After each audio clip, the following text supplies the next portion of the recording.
But like here, you've got the best surfers in the world doing ridiculous and weird stuff, and they're just loving life, and then you can see, as long as you're having fun, that's the best thing, right? Oh! Here we go, the boys. What? What? Oh no! Oh! Perfect attack. Welcome to surfing's weirdest week in Waco, Texas. You know how I feel about weird things, which is why I think I got an invite to this year's Swatch Nines event. But what is Swatch Nines exactly? Besides all the never been dones that flooded your feed a few weeks back, What the fuck? I plan to break everything down in this video. Wow. And get a deeper understanding of what this event is trying to do across all board sports. I'm here to walk you through this year's surf side of things. What worked, what didn't, and the importance failure has across all sports. Who knows, it could turn out to be the sickest thing ever, or it could be a bust. Let's dive into this.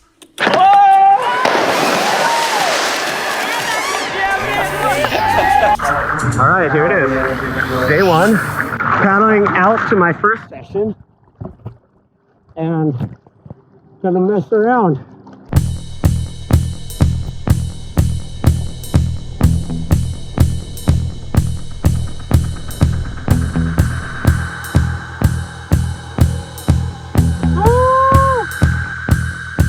As everyone starts to warm up, here's a quick breakdown of what Swatch Nines is all about. First off, it's not a competition.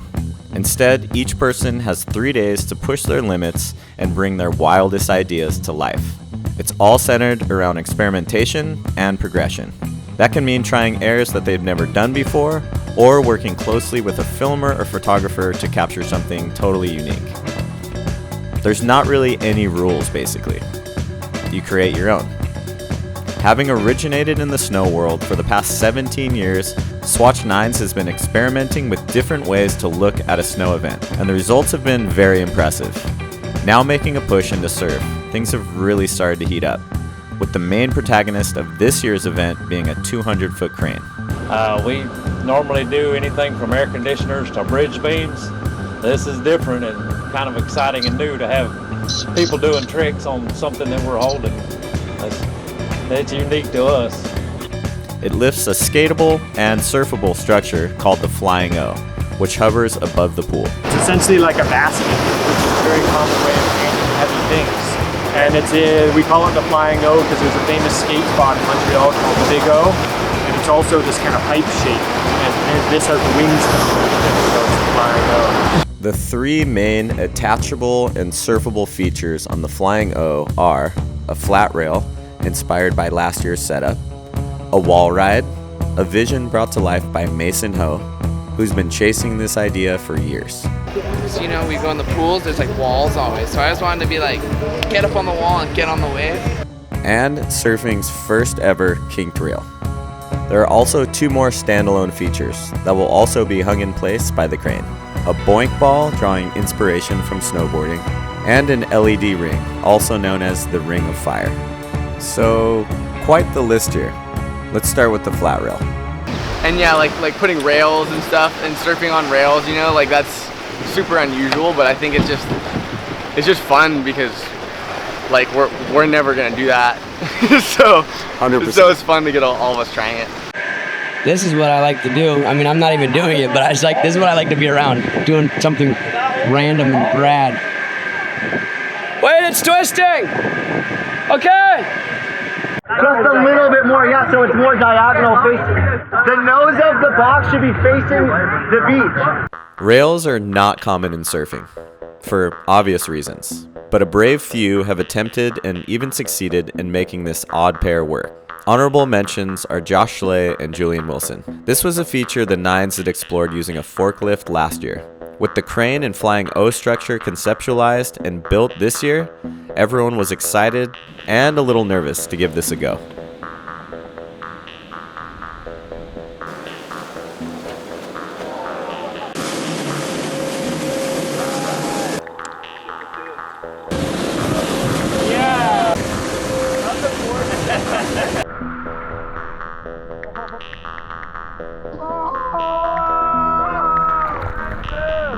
Yeah, that was it. That was the start, huh? That was, yeah, I mean, was that the first make?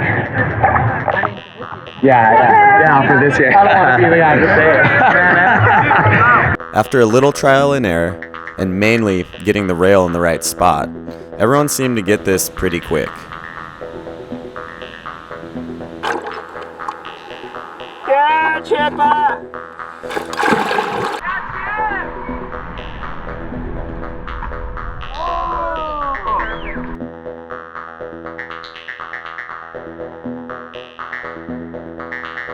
And they even started messing around with different ways of riding out of this.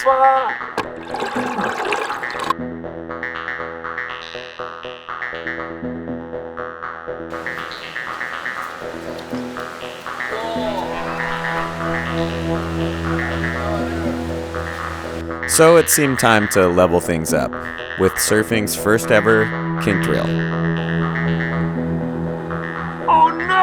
And there seemed to be some discrepancies with how and when to get on it. This rail was a different beast. How was that one? What, you want to wait? Yeah, you don't want to go too early because it's super high. I had only hit the flat rail a couple of times, which was my first attempt at surfing a rail ever, and it didn't go very well. But the crew was so encouraging and genuinely seemed to want me to get involved, so I got out of my head and gave it a try.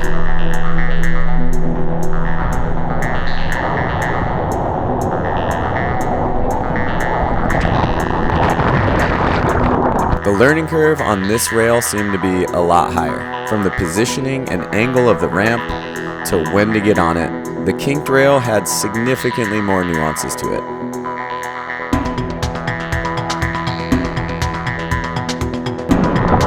Oh my God.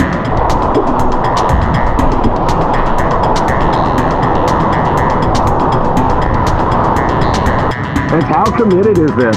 It's so committed. I've smoked my knee. Oh my goodness. Look at that.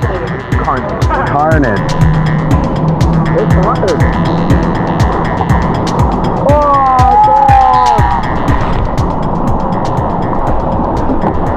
yeah, Mason! The crew had finally cracked the code, which was pretty incredible to watch unfold.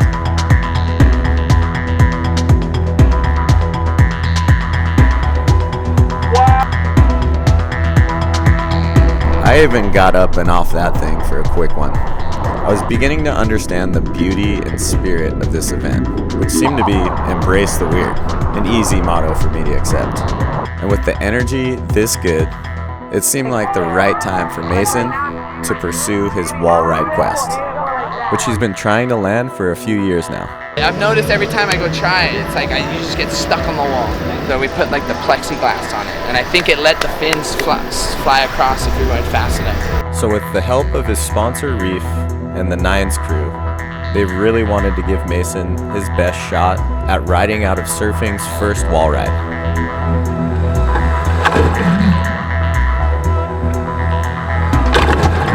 Let's go! That was insane! Get it, go. Let's get it.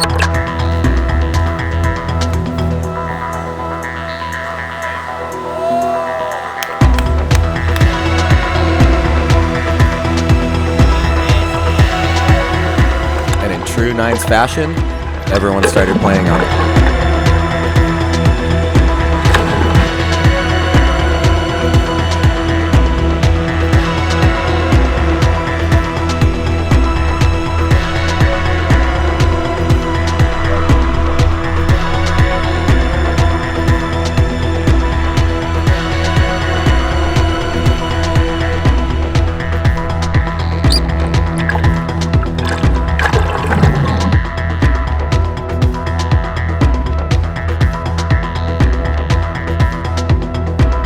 Dreams realized today. Yeah, oh yeah. I always dreamed of like some sort of object around where I could be like, oh, it's a stick, you know? Boom, and like, that'd be the coolest thing. And just the fact, yeah, man, just the fact that we can like go out there and like get a bunch of reps on this like, you know, stick or this like wall, you know? It just feels like if I go into nature, like because I've seen a couple sticks where I wanted to, and I think I tried and I had one shot and it was done and I blew it, you know. But Stick I swear, or just I got stuck on it, or I should have waited a second more, like this, you know. So it just feels like it's funny to get this and you're like, just have this arrow sharpened and just ready. So one day when you're riding that dream wave or the just big log comes in, you're just like, I've been doing this every year, right around this time. And then, you know, it'd be the stick. Oh, shoot, but yeah, no, so I don't know. It's like, I feel like it's still prepping me for the weirdest ride of my life. Like I knew, like now you're like, oh, I back it. You're gonna probably be in one before me. Yeah, with this event, I just kind of asked, hey, is it possible to like land a wall ride somehow? Maybe like not try against the wall of the place of the wave pool, maybe we make a wall and put it somewhere, and that's how the conversation like kind of started. And they're, you know, they're all masterminds. But So these said masterminds are massive contributors to the progression that's happening around this event, just as much, if not more so, than what's happening in the water. While there are lots of components to making this event happen, the Zanga brothers are the brains behind bringing these crazy ideas to life. We definitely like pursue this idea. We like to build dream worlds, and to see it actually happening in reality is like, oh, we look at each other like we built a dream, man. It's like it's here. But the whole thing is just like, it was a design challenge of like, how do we get a rail interface with the water? Does it come up from the water? Immediately ruled that out. No, you can't have anything on the ground of this wave pool, so we got to hang it. So then this idea, okay, maybe a crane. And then we designed like a very simple platform. But then we're like, how do you counterbalance the platform? Make the platform bigger. Oh, what if the platform was also a ramp? Oh, maybe it should, how does it hang? And then that's what we arrived at as like kind of the most obvious solution to each of those challenges. Zanga Bros are top-notch human beings to begin with, let alone their building and design and all those skills. But to work with them and like design this crazy rail that I cannot wait to skate. And the Nada spin lights and stuff, like these things are tailored exactly for the tricks that I want to do. So it's really cool to make some unique obstacles that people haven't seen and I haven't skated. This energy was incredible. To be surrounded by so many creative people and engage directly with all the different expressions of progression, from physical feats and innovative design to the powerful role that failure plays in pushing things forward.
Yeah, well, I feel like if you're not failing, you're not learning anything. So it's better to experiment and figure it out and see what works and get a vibe from everyone. You know, there's no reason why you know, the best in the world can't go and do something different. And who knows? It could turn out to be the sickest thing ever, or it could be a bust. But you know, it's if you have the time to do it, why not give it a go? So it's sick seeing them experiment with the rail, the wall ride, the bonk, the big LED light that's going to be hopefully lit on fire. Like, that's fun. That's all influence from other sports, and why not give it a go?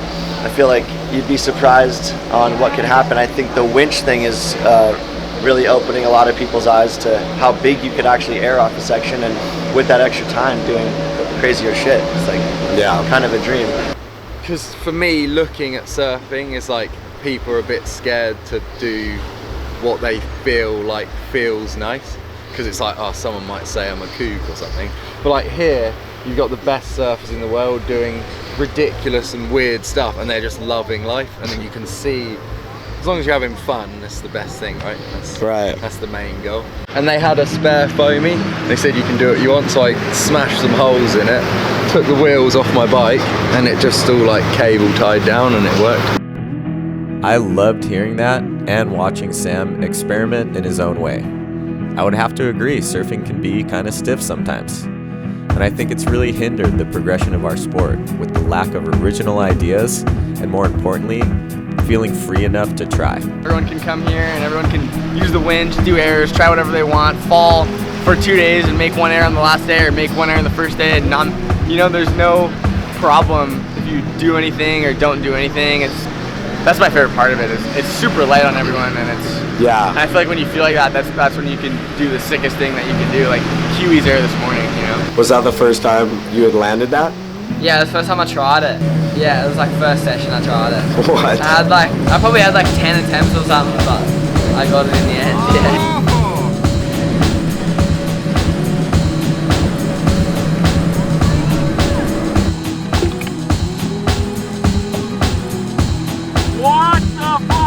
Everyone's going crazy and like just like putting it up there and trying to do new things, and definitely fired me up. Like yesterday I didn't really land an air. That was the first air I landed this trip, so I was like kind of just like going real hard and trying to like make big things. So yeah. I think all of us were feeling that energy and enjoying just pushing ourselves. I think every sport needs more of these energy workshops. And a space like this to feel free around like-minded people and see where the lines start to blur between sports.